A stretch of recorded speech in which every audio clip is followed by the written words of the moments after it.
friends, welcome to another vlog. Today is a really beautiful, rare, sunny day here in March. So March in the north of England is really quite capricious. 1 minute it can be super hot, the next minute we could be getting hailstone.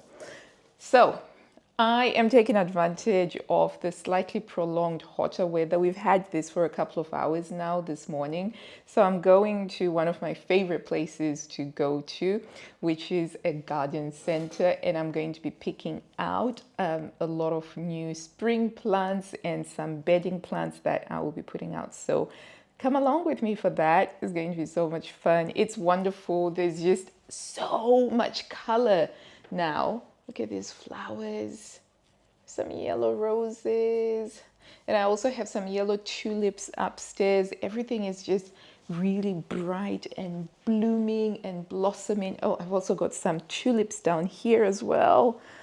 Some lovely yellow tulips. It's all lovely. Who doesn't love spring, right? Spring is so amazing.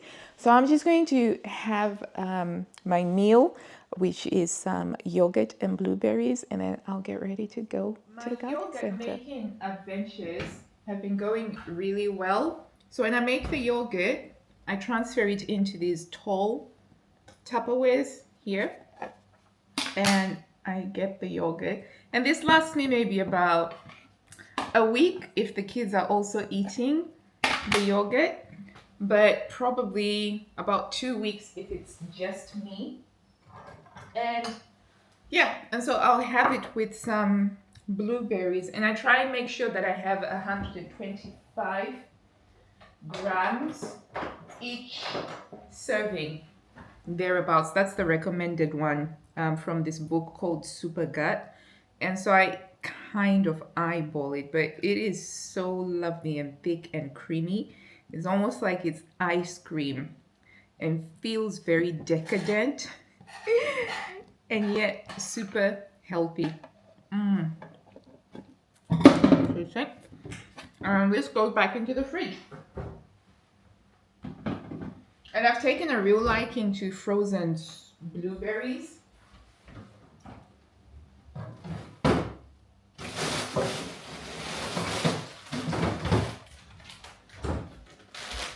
I get these frozen blueberries from Costco, and I'll probably do about a handful, sprinkle them onto the yogurt, and then I'll let that sit for a couple of minutes or so just to get that freezer burn off of the blueberries.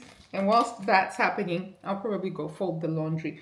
I'm gonna have this, and then we'll head out to the shops to get some spring flowers. Because it's spring, I've got my white sneakers out and a lightweight jacket, and I'm ready to go and buy some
This is my favorite section of the garden center, and it's the section that has the herbaceous perennials, and these are the ones that keep on coming back. They're a little bit more expensive than the bedding plants in general. However, it does mean that you've got something that will always be coming back every year. For instance, they've got the alliums here, and alliums, once you plant them, that's it, they're going to be coming. So my philosophy is that every year I try to get at least 2 new perennials, herbaceous perennials, to add to the garden, so that I will in due time end up having a garden that is 80% perennials and 20% annuals.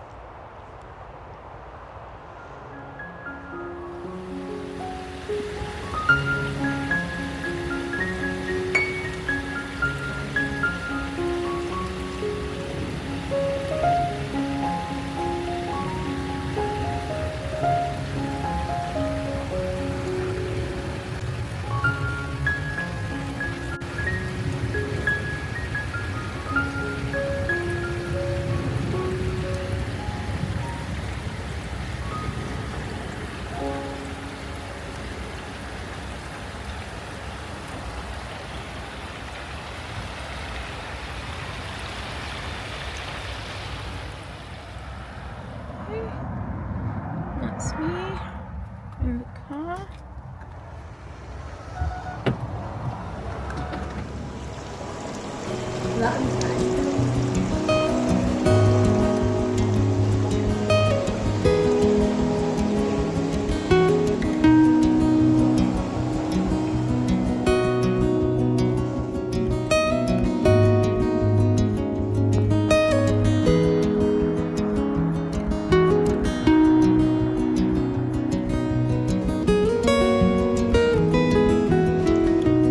It took a lot of restraint, but here we are. I have my spring garden haul. It was very sensible, I think, even if I do say so myself, although I'm pretty sure my husband wouldn't agree with that.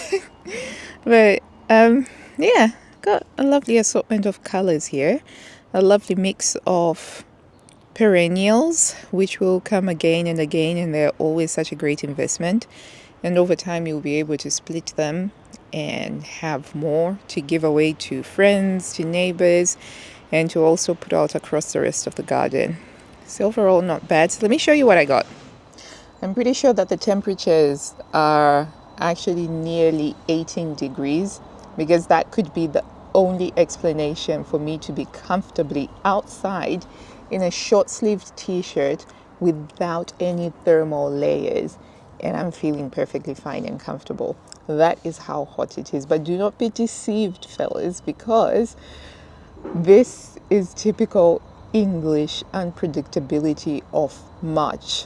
One day it will be hailstones, I kid you not, and the next day you'll wake up with frost, like proper frost, which means that the council needs to grit the roads so that there's no black ice.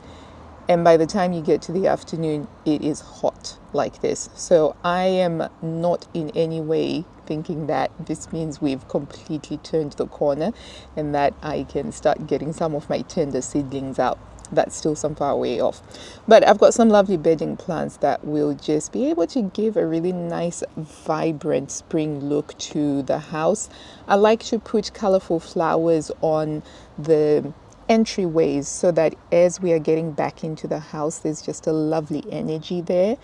And also in spaces where when I open the curtains and I'm looking out, I can be greeted by color. I am very much a color motivated person. It makes me feel happy. It makes me feel optimistic. So I try and put it around my environment as much as possible. So to start off with, we've got some primroses here. I've got some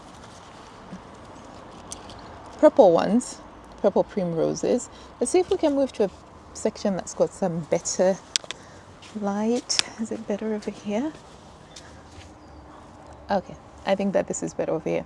So those are the purple primroses, and I also got some of these ones, the yellow ones, And I think that the purple and yellow is going to go really well. I'll put these in pots and then they'll go by the front door. I'm not going to be able to do it today though. I don't have the time to do it today.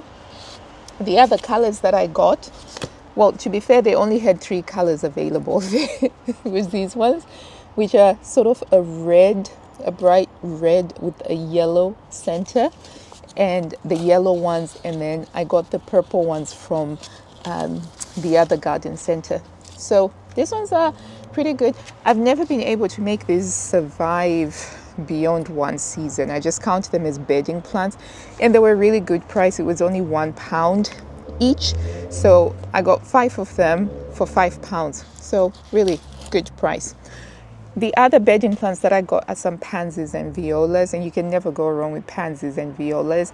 There is something about nodding pansies when the wind or the breeze is blowing that just makes them delightful. I actually got a lot of the pansies and the violas because they're just so pretty. So I'll start off with this one. This is a viola mix, and they are smaller, and I like to mix them up. So I have some giant Swiss giant pansies here, which are really big, nearly as big as the palm of my hand, and they contrast very nicely to the smaller tiny violas, which are more of a they're more of an alpine. And so I got one that's got the white, the yellow, and the purple, and I'm just going to mix them out all over. I also like the ones that are mixed. They look really pretty. And there's a section of my garden that I'm just making the white section of my garden, so I'm just putting in a lot of white flowers in there, and these ones are going to go into that section over there, and some of these are going to go into my hanging baskets that go in front of the house. And I try to always make sure that there's something seasonal in the hanging baskets. Currently I've got some hyacinths, pink and purple hyacinths, as well as a couple of daffodils, and it just looks really nice when you walk up to the house. The other spring bulb that I got was a different type of a narcissus, which is like a daffodil, but I really liked the frilly daffodil. Can you see that? It is so pretty. Unlike most daffodils that will have maybe 5 or 6 petals, the petals that surround the trumpet, this one doesn't have that. It's just got all of these frilly ones, and it is a narcissus. So I'm just going to plug this into where the other daffodils are over on the bluebell glade. The rest are actually perennials that I got, which means they'll come again, so great investment. The first one is something I've been wanting to get for so long, and that's the Fatsia plant. And this grows really huge. I think the biggest I've ever seen it at is about nearly 10 foot high, and it looks almost tropical, and it's really gorgeous. And I'm going to put this in a shady part of my garden. And then I also got some euphorbia. I have some euphorbia in a corner of my garden, and they've done really, really well in that corner. And that particular corner, I've tried different things with it. I've tried hardy geraniums, and then I tried lavender. Neither of which worked. And then when I put in the euphorbia, it's just flourished. So I got another one to go with it. This one's slightly different. It's got like silvery, it's a cool palette, and this one's called Silver Swan. So very excited about that one. And then I also got some aster, some perennial aster flowers, and they are white. And this is going to go onto the white section of the garden, the one that I'm building up with a lot of white plants, and it will just look absolutely gorgeous. And to go with the white section of the garden, I got some campanula, which are Canterbury bells, and these ones are all in white. For the ground cover, so just to give some perspective, so the campanula, they're probably going to be about maybe about a foot or so high. This one is about 2 to 3 feet. So we've got the stepped, staggered sizes. And then for the ground cover in the white section, I got some lovely white ground cover flowers. So this is phlox in white, and I also got some saxifrage in white so that it can go over the rock. I think it's going to be pretty. I hope it's going to be pretty, but I'm a gardener, so I'm constantly optimistic whenever the sun is out, whether things work out or not. it doesn't matter. It's more about the dream. And I couldn't resist. I really like lupins. I was very successful with some lupins a few years ago, but then they just died off, and I have no idea why they died off. It just, the plants just rotted down and died off. And so I thought I'm gonna give lupins another go, and I got this delightful pink one, and those are going to go into the main southern side of the garden. So that's what I have with my spring haul. Come and catch me next time as I show you where I'm planting this. I'll just do a very quick stills of some of the lovely flowers that are enjoying the sun right now in the garden. And until I see you next time, lovelies, I also wish you blue skies, good health and happiness. Bye.